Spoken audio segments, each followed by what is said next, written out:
in John chapter 1. And long chapter, good chapter. We read it all so that I could look at the first 3 verses there. It's talking about Jesus Christ is the Word, right? Obviously, we know that. It says, in the beginning was the Word, and the Word was with God, and the Word was God. The same was in the beginning with God. All things were made by Him, and without Him was not anything made that was made. It's talking about Jesus Christ, the Creator. A lot of people wouldn't know that necessarily. Sometimes you can show that to people outside. It says, when you're soul winning, that, hey, and you go down farther, and you use this, like verse number 14, talking about Jesus Christ being made flesh and dwelling among us, and that's Jesus Christ, obviously. But the reason I want to bring that up is just to talk about the fact that, we live in God's creation, and we actually are God's creation, right? God created man, and He created woman, and God doesn't do anything. When He does things, He doesn't make mistakes. After the creation, He created all things, and He said, it is good. Everything that He created was good. God was very pleased with His creation. And I wanted to kind of talk about, the title of my sermon is Be Amazing. Kind of sounds gay. But I think I just want us to think about that, like being amazing people, and more the perspective of in other people's eyes, okay? Because sometimes, and I'll get into this, mankind, we preach a lot against things. Against people, against governments, against the wickedness, against all of that. But really, there's so many times where we can be so touched by how nice and kind people in the world are, right? And I think that when you look at the world, mankind, we'll just say mankind, is pretty amazing, pretty great. We definitely pale in comparison to God. And the reason I bring this up is because I think that people are pretty awesome. Generally, by and large, you can go out soul winning, you can meet people that are not saved, and they're pretty nice people. We were talking about like some of these old timers that just want to talk to us forever. I forget who we were talking to. Me and my wife met some old Norwegian guy. He was like 90, and he was just telling us story after story. He didn't want to hear the gospel, but he wanted to tell us like all these stories. And it's like, hey, I wouldn't mind sitting here and listening to you. It's really interesting, But I got to go. We got more doors to knock. After like 20 minutes, we're like, we got to bounce. We got things to do. But I bring it up to just say that, hey, regardless of how awesome people can be, we're nothing in comparison to God, and we're nothing without God, and we have to give God the glory for His amazing creation. So that's kind of why I wanted to bring up that verse right there, to not think that we're so great because of who we are. I mean, we're great because God made us with everything that we have. So let's go to Genesis 6. And first, before I get into this, obviously, I do want to recognize that, mankind can be really terrible. Really terrible. And as we go there, I'm going to pray. Heavenly Father, I just pray that you fill me with your Spirit and help me to preach this message to these people here. In Jesus' name we pray. Amen. And obviously, God's intention for man was not to torture people and oppress people and murder people. That was not His intention when He created mankind. He created mankind to glorify Him and to bring Him pleasure, right? Fellowship. I mean, God used to walk in the Garden of Eden and have fellowship with Adam and Eve. That's what He would do, right? And like the cool of the day, so the Bible will talk about. But what happens is mankind is influenced by Satan and the desires of the flesh, right? That's why they partook of that forbidden fruit, is because it looked good. And they were deceived. Genesis 6:5 says, and God saw that the wickedness of man was great in the earth, and that every imagination of the thoughts of his heart was only evil continually. Now we can look at this and we can say that, the thoughts of man's heart are very evil. But I would say that actually, this is a time when there was like nobody good in the world except for maybe like one guy and his family, okay? Every thought of their heart was just evil. It's like Sodom and Gomorrah, right? There was nobody that was like thinking about other people in Sodom. There was no one like, hey, you know what? Maybe we should do something nice for the neighbor kid. They're like, they want to do something evil to the neighbor kid. You know what I mean? But the thing is that God never actually imagined the wicked things that people do to each other. He never envisioned the things that people would be capable of and the thoughts that would come into people's hearts. That is not why, these Calvinists would say that everything that a person does is the will of God, and he commanded them to do it, and he's like directing them to do it, like rape, murder, things like that. No, God did not create man so that he could rape people. Okay? That's a wicked thought to think that God wants things like that to happen. That's because of man's heart is wicked, because we have free will. God created man, go to Proverbs 6. God created man to serve him, to abide with him, to live in peace with him. And if you want to understand why God created man, why don't you look at Revelation when it's talking about what we're going to be doing in heaven? Okay? That's kind of the purpose that God has for man, is to like live with him for eternity in peace. All right? That's the original intention. Now there had to be that's obviously Satan has to be cast out first. You go to Proverbs 6.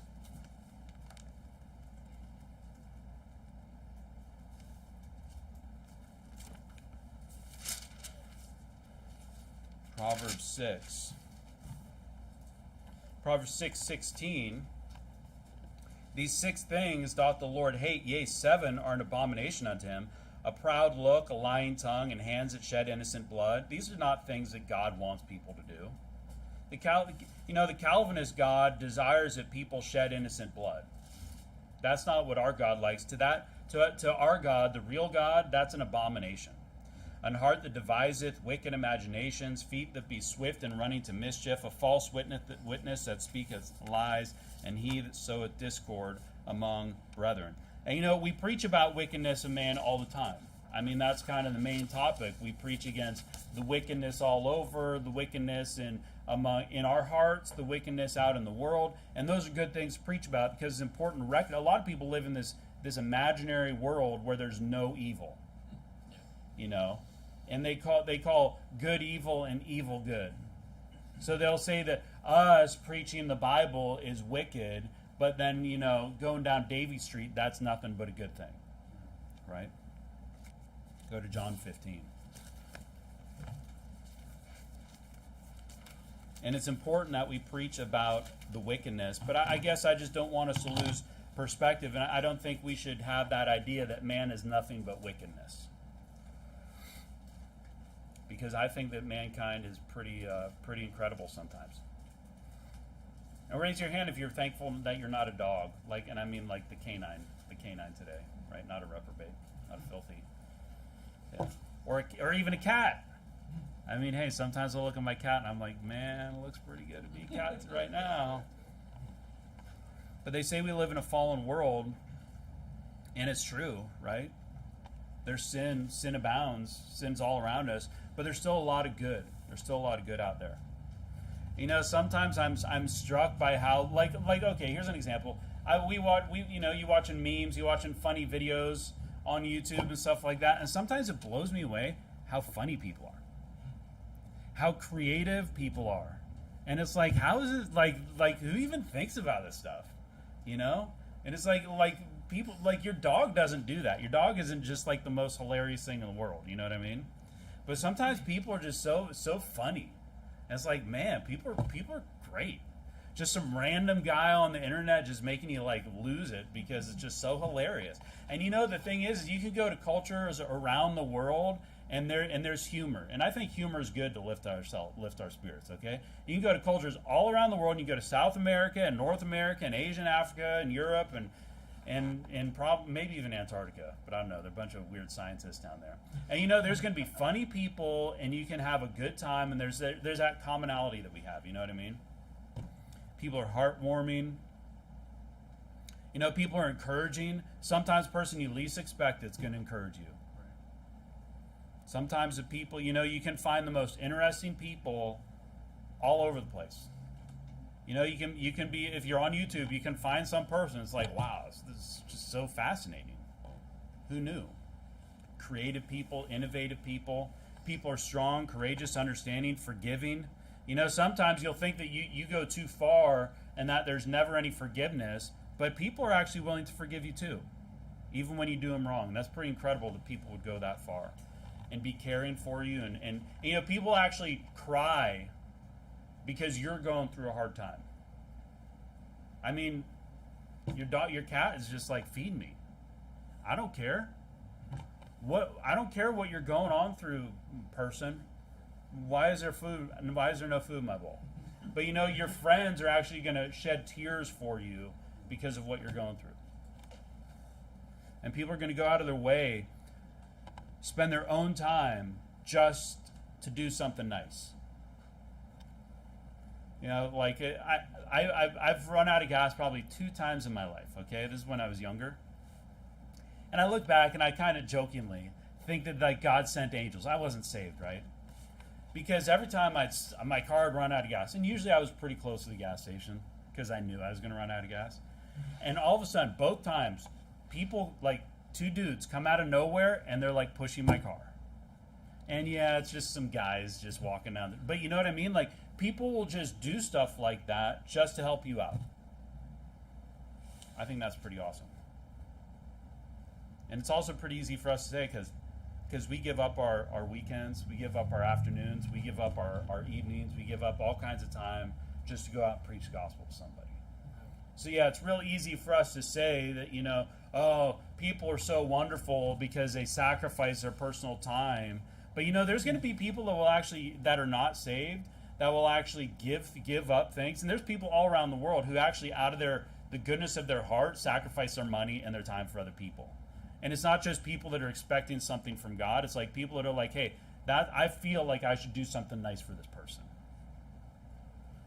You get firemen, and you get police officers, and you get soldiers, and you get random people that are willing to sacrifice their life to save other people. That's pretty amazing. I think mankind is pretty incredible and pretty wonderful. You even see guys like sacrificing their life for a dog. It's like, good night. Like, come on, man. John 15:13 says, "Greater love hath no man than this, that a man lay down his life for his friends." Obviously, this is talking about Jesus Christ laying down his life for his friends, which are his followers, so the people believe on him. But even so, mankind, people will actually die to save other people. They'll actually run into a burning building to pull out a child or something. And, so terrible things will happen. Why? Because those are the good qualities that mankind has.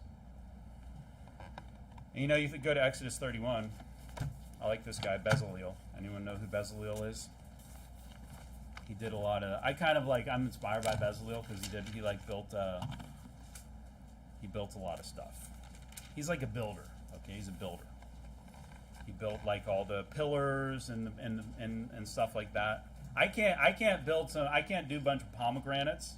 I'm not that kind of artistic builder, but I can fabricate things in a more engineering way. Okay, and I'm kind of inspired by this because what I love about people also is that you can look in this room and we're all different.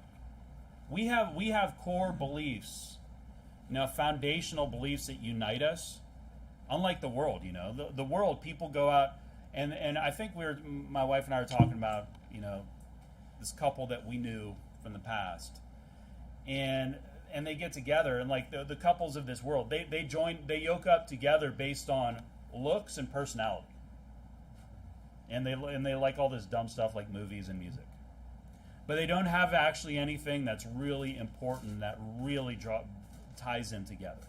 We can look around in this room. I mean, we come from all different countries. Like seriously, we were out soul winning the other day, and there's this this South African guy is getting saved, and his sister got saved the week before. And I was talking to her, and we're just like white people. And I'm like, I'm an immigrant, he's an immigrant, they're immigrants. Like we're all from different countries. You know what I mean?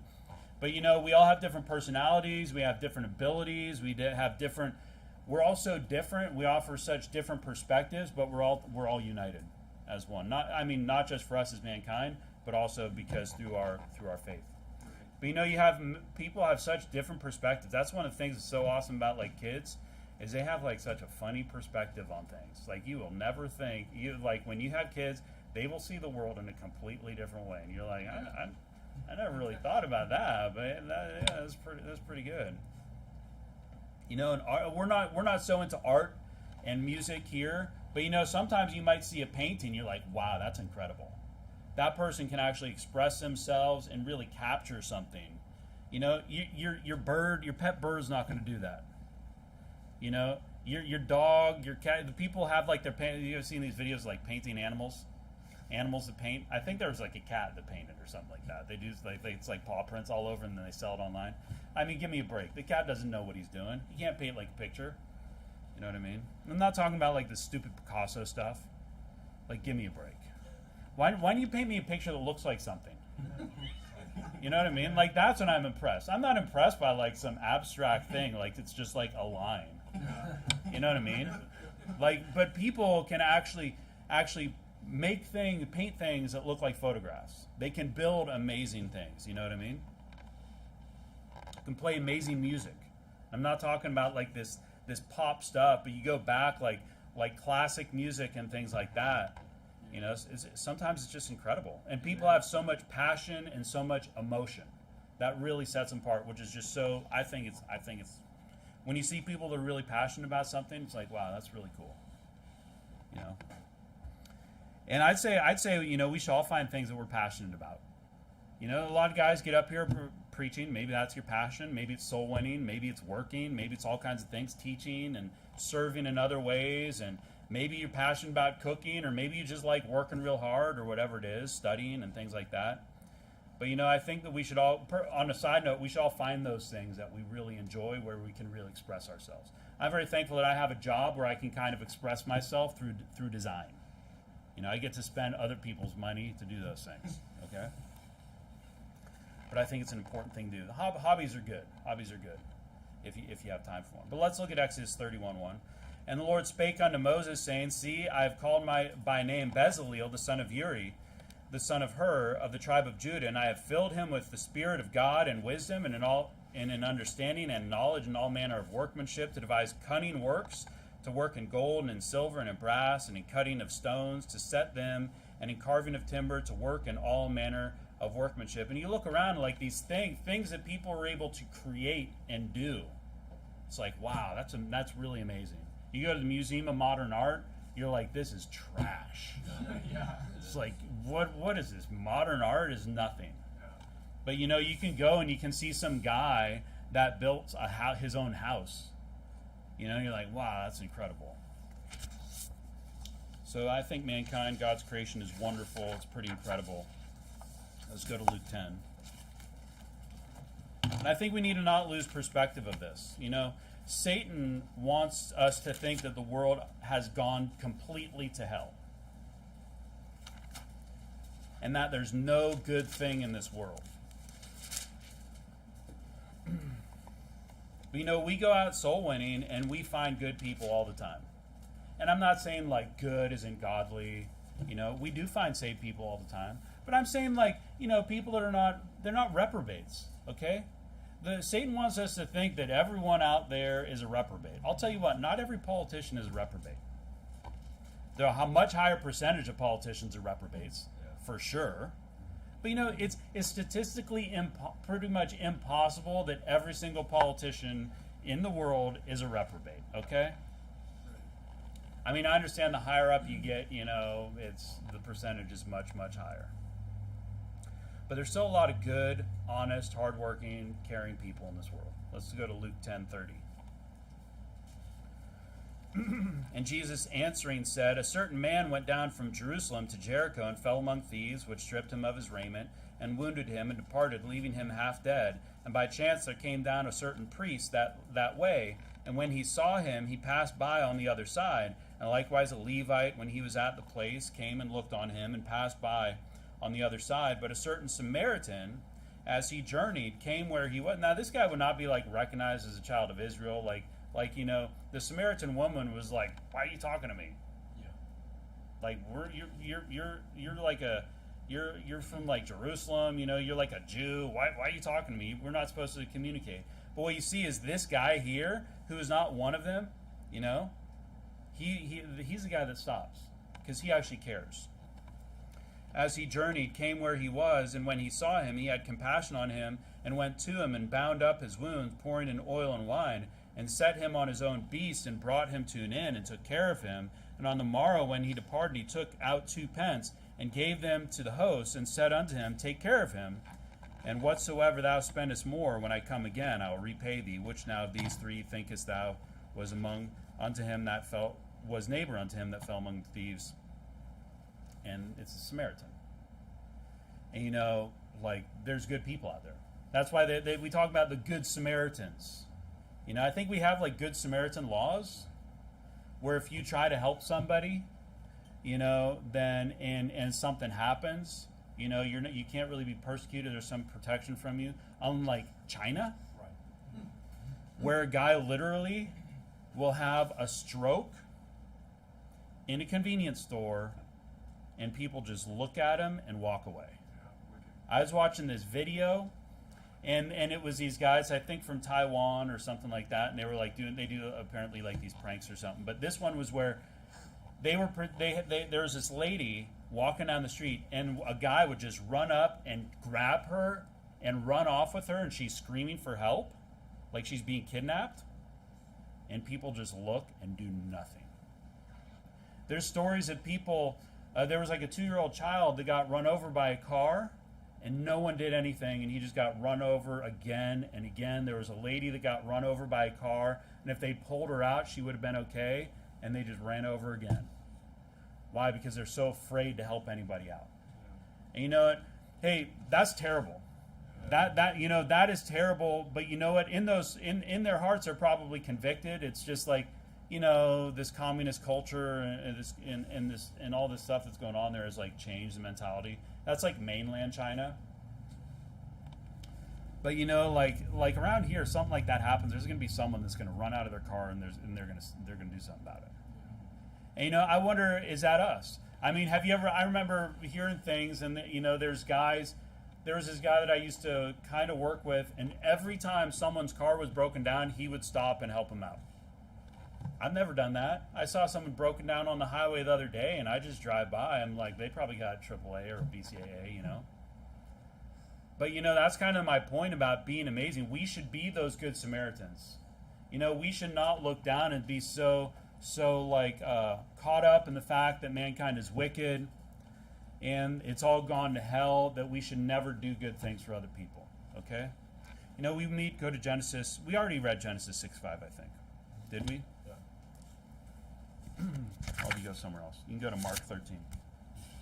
Here's the thing. We meet nice people all the time out soul winning. We meet nice people at the store that are friendly. And of course, you try to preach the gospel to them, and they hate church, and they just think we're trying to impose on them. But there's going to be people that help us, and there's a lot of people. You've had those people at the door where they don't want to hear the gospel, but you're like, man, person's so nice, so friendly. Why won't they just? Sometimes I said this before. I just want to tell them hey man, you need to shut up. And you need to sit down, and you need to listen to me for 15 minutes. Because, sometimes these people, you have a feeling, if they just heard it, they believe it. Okay, yeah. And it's but here's the thing. The reprobates are few and far between. Yeah. The reason I was going to bring up Genesis 6:5 is because in Noah's time, it's possible that he was the only saved person. It's possible that his sons were saved, his daughters. Ham was that guy's a pervert, okay?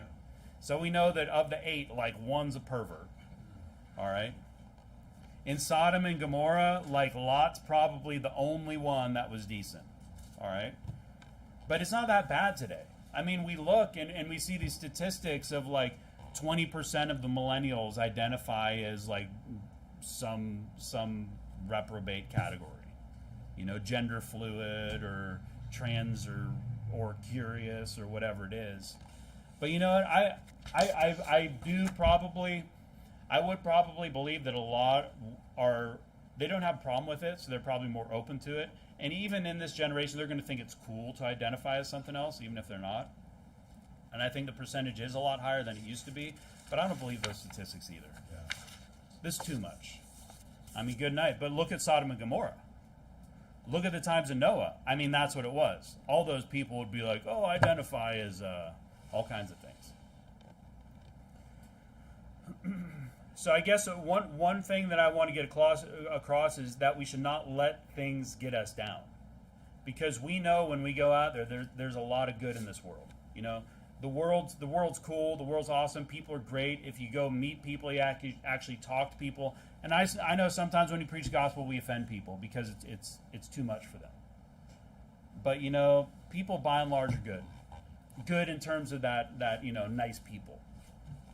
They don't mean us harm. You know, they're going to go out and they're just going to try to do good things. You know, that's why all these people that we meet, they're like, oh, you know, be a good person, you know, live a good life. Because that's what they want. That's what they want out of life. They don't say, well, you know, like, you know, oppress people, charge usury. I'm really into like money lending and stuff like that. You know, I'm just thinking, I just want to like try to lock up people and turn them into my slaves. You know, like you don't meet people like that. But that's like the Joe Bidens of this world. Okay.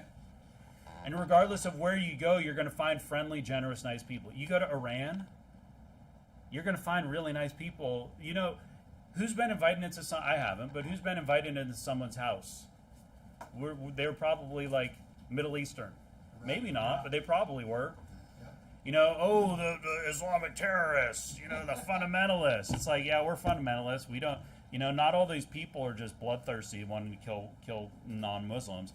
Like a lot of those people, they're actually really friendly and they'll invite you in and they'll listen to you, you know, because that's what's in their heart. You know, they don't believe in this Islam of like this religion of death, of murder, which is real Islam. Yeah. You know, but you know, you go to China, you're going to find nice people. I bet if you go to North Korea and find lots of really nice people, if they could actually express themselves. You know what I mean? Without fear of being put to death or something. You go to India, you go to Russia, find nice people. They don't all want to, you know, attack Ukraine. I bet the vast majority of them probably don't want to be in Ukraine right now. Don't want the military there. You know, you can go all around the U.S. and Canada, and you can go to every country in the world, and you go to South America all around, and you're going to find good people that, you know, are going to welcome you in. I've seen these videos of, like, this guy traveling around in Europe, too, and he's just, like, he just goes out, and he doesn't have any, maybe he had some money, but he didn't have anywhere. He was like, I'm not going to pay for a hotel or transportation. And people, like, let him sleep in, like, their van. They're like, oh, yeah, I got a place. You can sleep in my room. Like, there's so many, there's nice people out there. You know, the world's not all gone to hell in a handbasket. It's on that way, but it's not there yet. So don't be discouraged by the bad. You know, here's the thing. People are sinners, and a lot have never heard the truth. And a lot of people have never actually had anyone tell them that what they're doing is wrong. You know what I mean? Like the way they treat other people. You know, they grew up in this environment where the parents never disciplined their children, so they never really learned right from wrong. You know, and to be honest, I mean, raise your hand if you used to be a jerk, like bigger jerk than you are today, because exactly. You know, I think of some things I used to do with like my friends, man. It's like, maybe I wasn't a good friend. You know, I know, you know, sometimes guys mess with each other and stuff like that, but think about this, like your mom might be Karen. You know what I mean? You might go out soul winning, and you go home and your mom's like, what do you want, honey? You know, can I give you something? You know, did you get enough sleep? How you eating these days? You know, can I make you something? And then to the soul winner, she's like a Karen. You know, how would you want us to react to your mom when we go out soul winning? Hey, burn in hell, lady. I mean, think about that. We're going to sing this song that we have tonight, I think, is like Someone's Last Call. Is that the title of it? Something like that. And it's like, what if it's someone's last opportunity? What if Karen actually is not a reprobate? You know, what can we do? Sometimes, yeah, I get in the flesh. I got in the flesh like last week. You know, I was with Brother Mike. And, you know, a little bit. I think the lady deserved it. All they did is tell her that I don't care what she thinks, because she wants to tell us that we shouldn't be souling in that neighborhood. I said, I don't care what you think. I know sometimes we need to stand up. You know, the people of God need to be strong and not be intimidated by these wicked people, and show them like, hey, you're not going to push us around. But at the same time, we don't want, if it's someone's last chance, someone's last call, we don't want to be like, hey, you know what? And they're on the other line. We're like, let them hang up. You know what I mean? Right. Let them hang up. Mark 13:22 says, for false Christs and false prophets shall rise and shall show signs and wonders to seduce, if it were possible, even the elect. And how does this happen? What are we going to be discouraged by? We're going to be discouraged by the false religion, which we preach about all the time. That's really discouraging when we're like the only church worth going to. And yeah, there's other independent fundamental Baptists that are King James only, but they got other stuff that's going on. It's like their soul winning is non-existent, or it's sketchy, and the preaching is just like questionable. And it's like, what do they really even believe? Do they really stand for things? Are they really willing to take a stance? Persecution really come, what would they do? But we're like the only church. You look all around here, and it's all this like Pentecostal church, Orthodox church, whatever church it is, And what that tells me is we just need to work harder.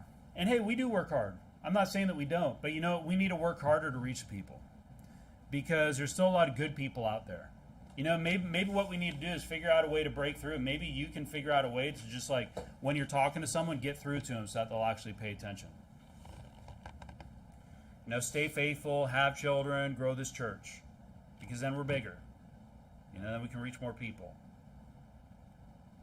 Ephesians 6:12 says, for we wrestle, go to Acts 20.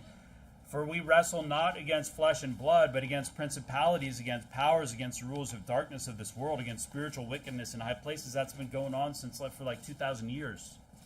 Okay? They've been dealing with things. We're told these things. There's going to be false Christs. There's going to be false prophets. There's going to be wickedness in high places. There's going to be these unrighteous governments and other forms of leadership in churches, in government, in businesses, all over the place, and they're going to try to influence people. We need to not be discouraged by those things.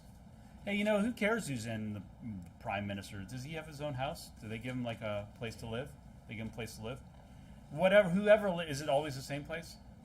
It's like the White House equivalent? It's like, it is a cottage. He gets a cottage. Okay. On the lake or something. But anyways, whoever's living there or living in the White House, we know that that person's too far. Okay, there's no hope for them. But we're warned about these things. Don't be discouraged by this stuff. This is to be expected. It's to be expected that there's going to be false religions all around, and there's going to be all this wickedness in high places, and that it's going to get worse and worse as the time goes on. But don't be too discouraged by that, because there's a lot of good stuff out there. And there's a lot. We're reaching people with the gospel every single week. Yeah. And even the people that we don't get saved, we meet a lot of really nice people that we know are not reprobates, that don't hate us. Acts 20:31 says, therefore watch and remember that by the space of 3 years I cease not to warn everyone night and day with tears. So all this stuff, we watch, we pay attention, we warn other people, we be wary. That's all we do, But we don't lose hope. Don't give up. I don't think anyone in here is about to give up on the world. Go to Psalm 133. But it is, that's why people say, oh, when do you think, you think it's end time? Well, it's been the end times for 2,000 years. It's been the last days for like 2,000 years, Oh, Jesus could come at any minute. I don't know. It's not like the times of Lot. Right. It's not like Sodom and Gomorrah. It's not like the times of Noah. All right? It's not that bad. It's like, oh, Elon Musk bought Twitter. Everything's going back to the way it used to be. Yeah. I don't trust it. Elon Musk is in like the pocket of the Chinese, right? Oh yeah. Yeah. His gigafactory, like the biggest market in the world is for his Teslas, second biggest or something, is in China. Like, what happens when you lose the second biggest market in the world, Mr. Musk? So watch out. Twitter might be full of a lot more propaganda from all over the place. Yeah.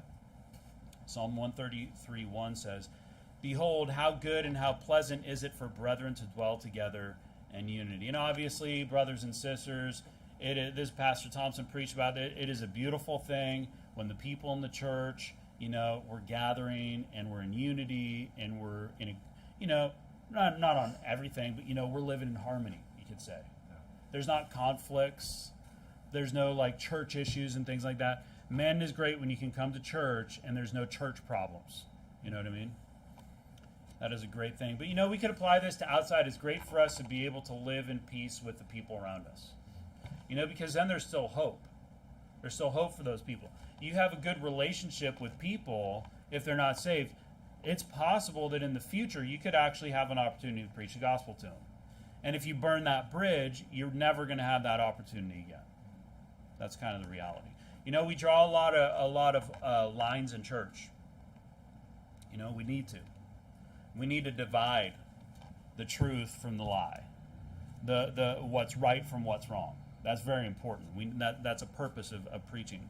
We preach against people, and we preach against sins. We preach against the false prophets, John MacArthur and Billy Balaam and stuff like that. And we divide for righteousness' sake because we need to. Because if we don't actually talk about the negative stuff, we don't want to live like those people who think that everything is good. We need to understand that there is a lot of wickedness out in the world, but what I'm just trying to help you understand is that it's not that bad. There's a lot of good out there. There's a lot of good people in here. We're able to go out soul winning. We're able to gather here pretty freely. We don't hold back behind this pulpit. Yeah. You know what I mean? Like we really don't. Yeah, we're not standing on the pulpit and screaming, but you'd be kind of sus if you did. Let's be honest, because it's already been done. You be creative, think of something new. Don't be throwing this pulpit across the room. But we're not doing it because it's already been done. Maybe somebody in here would have already done it. I'm not the type of guy that I'm going to stand on the pulpit. Okay, I'm not that agile, and that's not my personality. Maybe if something really bad happened, I'd do something like that. But we actively stand opposed to wickedness, and but as mankind, we should desire unity with people.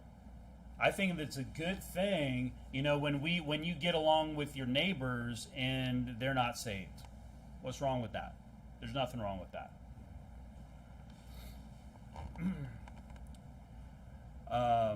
Because I think that Satan he really wants us separated. He would love it if it was like us and then them. And all the unsaved people it was just all nuts to them. And sometimes we have that mentality when we got soul winning, right? Sometimes we're like, nuts to you, you can just go to hell. And there's some people where it's like, hey, if that's what you're going to do, you can just go to hell.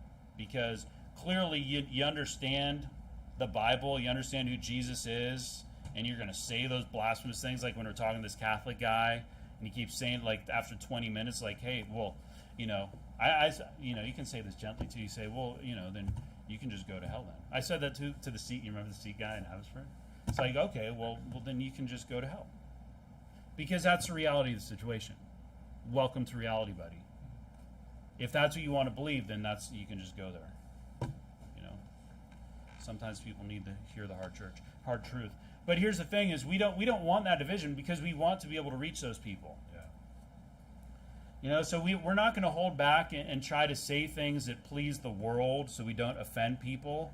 We're going to say what the Bible says, but outside of that, we can actually be nice people as well and friendly people.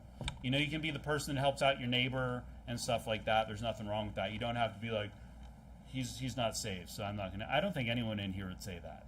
Oh, no, they're not a Christian. So they're Sikh, they're Muslim. No, you can carry your own couch in, buddy. But think about this: every time we get triggered or we trigger someone out soul winning, I'm sure Satan's like, yes. And sometimes maybe sometimes he's like, how is that good for God? Sometimes maybe God's like, yeah, you really showed them. Hey, Stephen, you really showed those Jews. Amen to that. You're going to die a glorifying death. There's going to be some times, but there are going to be other times where we lose our top. We got to keep our flesh in check, folks. Yeah. And hey, I know this. I'm preaching myself too, right? Satan's not happy when we divide on things that aren't important.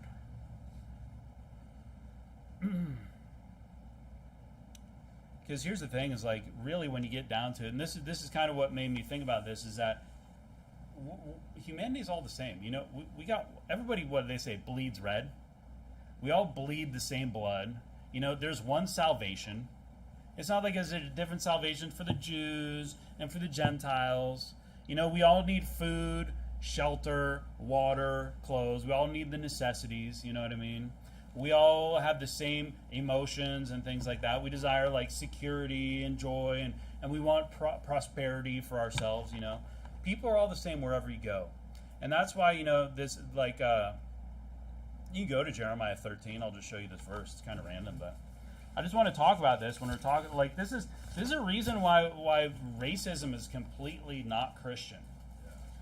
You know what I mean? Like if you ever read the Bible, where does it talk about the skin color of somebody? It doesn't.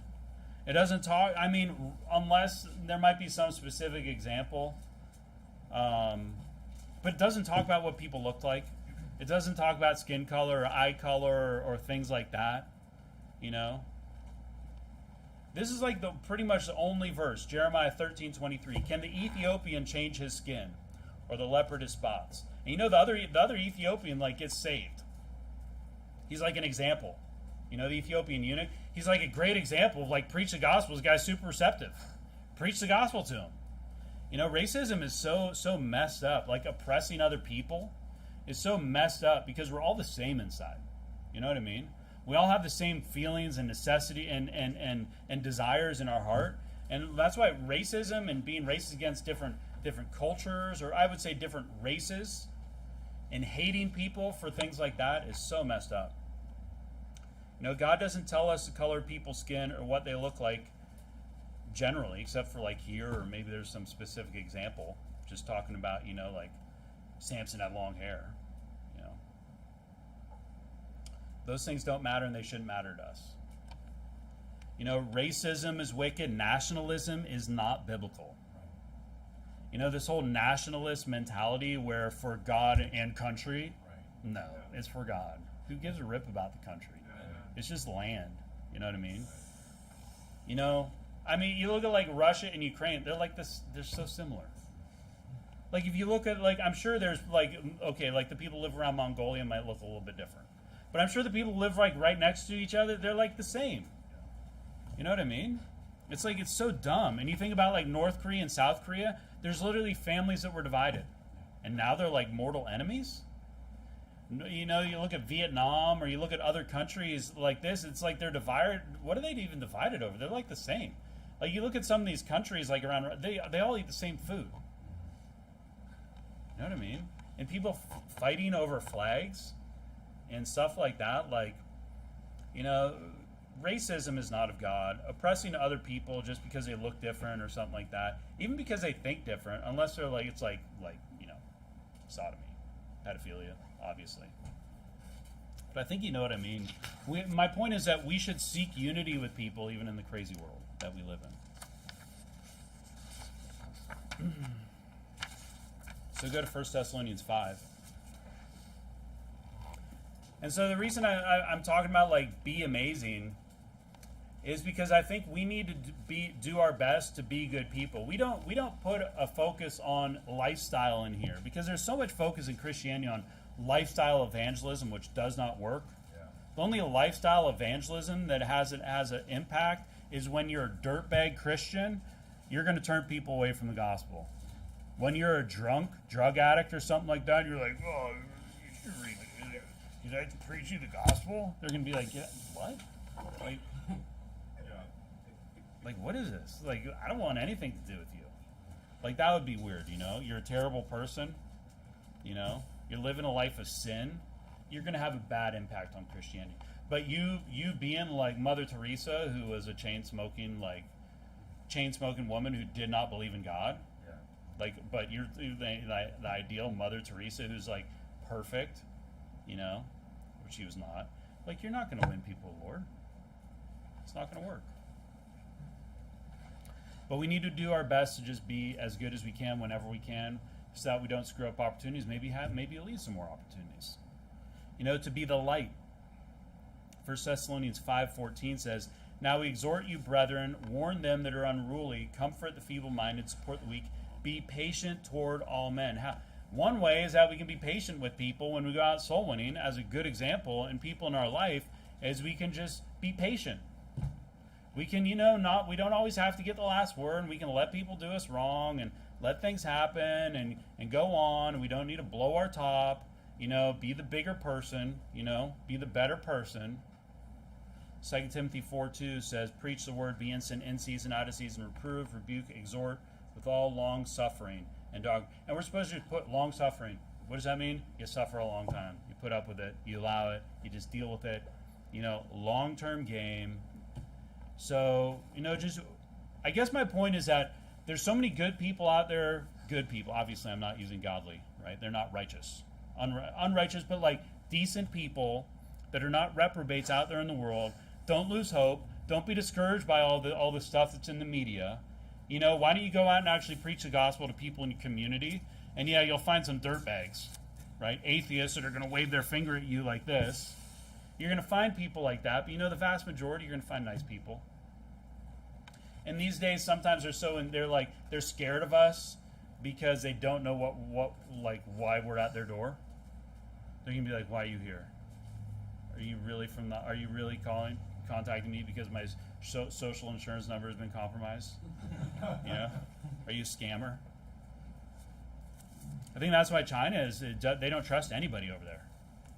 They don't, because they're all taking advantage of people. There's so many people taking advantage of other people.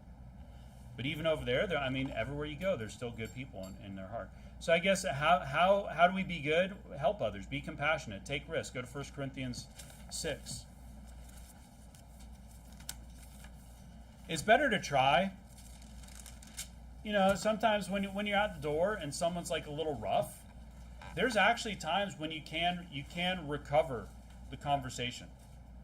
You can actually, they're kind of like, it's going sideways, conversation's going sideways, and you can actually bring it back to where you have just a nice dialogue. You know what I mean? Has anyone ever done that? And they're like, want you to go away, and then at the end, they're like, "Yeah, okay, I'll check it out." And yeah, you don't get to preach them the gospel, but you leave them with they say the good taste in their mouth. A good experience. So that when they find that days later, weeks later, when they see this thing somewhere around, they're like, "Oh yeah, huh. I told them I'd check that out. Maybe I'll just look at the video real quick." You know what I mean? 1 Corinthians 6:7 says, "Now therefore there is utterly a fault among you, because ye go to law one with another. Why do you not rather take wrong? Why do ye not rather suffer yourselves to be defrauded?" So this is like talking about in the church environment, where sometimes it's better to just let people do us wrong. But we could also have that attitude outside. Hey, I'll let this guy blow his top and lose it on me. And it's like, here's an example of this Chinese guy that I went to with your dad, and we go up there. And here's my approach when there's an adult and a child. I'm talking to the adult, but I'm really trying to get to the child. And not necessarily talking to him, but trying to say things that the child hears, maybe some important stuff. You know what I mean? And so the son is asking a question, and so I'm responding to him. The dad loses it. He's screaming at me. He's screaming at his son. He basically tells us to get out of there. Slams the door. And I'm like, wow, that was crazy. I didn't say anything. I was like, "Hey, go to hell, you bozo." You know what I mean? First off, I'm with your dad, so I didn't want to leave a bad impression. But I just didn't do that. And I'm walking away. I'm like, man, that was crazy. And nothing like that had ever happened to me. You know what happened when we're walking back? That guy came out with his son and with his wife and apologizes to me. And then they're all talking. And they're like, "Oh yeah, we'll watch it. We'll check it out. Oh, we're so sorry. We're so sorry." Because the wife lost it on him, right? She's like, but you know what I mean? Things like that can happen because I didn't blow my top and give him a reason to explain it, and things like that can happen. where, we will just let ourselves be done wrong by somebody and not have to get back at them and not have to have the last word, so that they can just stew and you can just think about what you did all day long, or for the rest of your life you can just think about what you did to the Christian that came to your house just to give you an invite and show you how to go to heaven. And we should also do our best to reach people with the gospel. Go to Jude. Go to the book of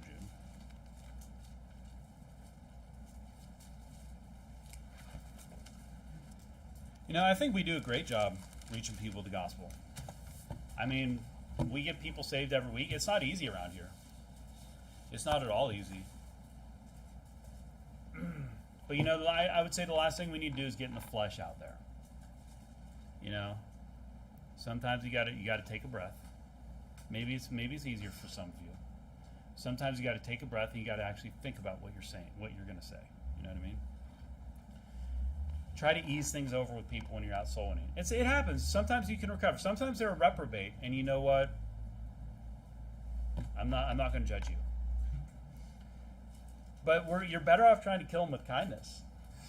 Hey, we just don't want you to go to hell. And then they lose it. It's like, well, I mean, really, we don't want them to go to hell. I didn't say go to hell. I said I don't want you to go there. We're just doing the best thing that we know how to do. This is the most important thing. We just want to share it with people. You can kind of make them put it on them, like that they're the bad persons, that they recognize that what they're doing is wrong. We don't have to say, hey, nuts to you. You can try and if they're like beyond hope, then maybe they need to hear that they're going to go to hell. Hey, we just don't want you to die and burn in hell forever. I mean, that's the truth, right? It's kind of harsh. Jude verse 22 says, and some have compassion, making a difference, and others save with fear, pulling them out of the fire, hating even the garment spotted by the flesh. I just say, don't get in the flesh out there. We should be in the spirit when we got soul winning. And sometimes it's hard, especially when people will trigger us out there. But when we get triggered, I mean, you're not going to get anybody saved if you're triggered. And the last thing we want is to be a bad influence on the next door or something like that. So that's why we should be the people that we go out there and people are like, wow, that lady, that was pretty awesome. They were a really nice person. That's what I'm talking about. Be amazing out there. Be those good people. Be the light. Be the good person out there. Don't be like the wickedness that's out there. We should be the good example where people say, hey, there's still decent people out there. Strong people. I'm not saying go out there and be weak, because God doesn't want weak people. We should stand for what we believe. We shouldn't let people really push us around. But at the same time, we should be the better person. And like that Chinese guy, let their conscience convict them. You know what I mean? Life isn't about getting even with people. It's about saving souls. That's reality. Right, yeah. And another thing I'd say about like soul winning is don't push people too hard sometimes. And I mean, sometimes you got to play it by ear, but and to be honest, my close family, other than these two, they're kind of hopeless. I know that. There's nothing I can do. I can't get like a word in edgewise, basically. But if you got family, just don't push too hard. You don't want to burn the bridge. It's better to leave an open door than for them to just shut it because they've had enough. Just pray for another chance, and maybe God will work in their heart. Like you can pray for that, right? That something will happen to them. And have a good testimony. We got to have a good testimony. What I mean is basically, it's not all they're so good. It's that no, they're not a terrible person. They're a nice person. That's what we should be. When we go out soul winning, we should leave a good taste in people's mouths. And we should have I guess let's go to last one, Revelation 22. Another thing that kind of made me think about this is that we want to reach a lot of people because one day, all the saved are going to be in heaven. Revelation 22:5. And there shall be no night there, and they need no candle, neither light of the sun, for the Lord God giveth them light, and they shall reign forever and ever. There's going to be no more wickedness. There's going to be no more sin. All these problems that we have with people out there getting in the flesh, it's not going to happen up there. All these people, there's saved people that I don't want to see here, But hey, in heaven it'll be a different story. In heaven, it might be great. Here, we got the flesh. No thanks. Maybe we can catch up in heaven. Maybe I'll free some time up in eternity. I can't promise anything, but maybe I can free up a little bit of time, and we can have a cup of coffee or whatever we're drinking up there, living water. Personality defects are not going to be there. Those things? And that's why we want to reach as many people, because once we get up to heaven, we got to have that eternal perspective. Once we get up to heaven, it's all going to be good. So yeah, Karen might be kind of a Karen. Yeah, thank you. On earth, but you know what? In heaven, that whole thing is going to be gone. Or Chad. What's a Kevin? Kyle. What was the guy's name? Fred. No, a female Karen is a Fred. It's been proven. Okay, we know that.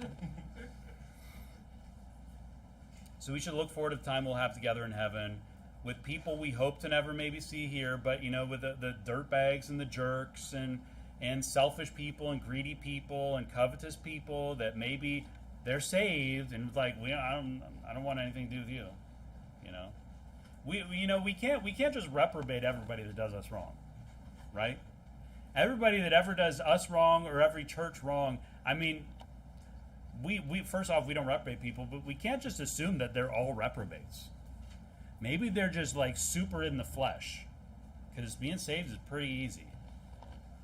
So you know what? Hey, when we're up there, it's all going to be good. So all these people that we might not really, we try to dwell in unity with people, and we want to reach people because in heaven it's all going to be good. And that person that might be like it's kind of a dirtbag on earth, maybe they're going to be an awesome person up in heaven when all those fleshy things are gone.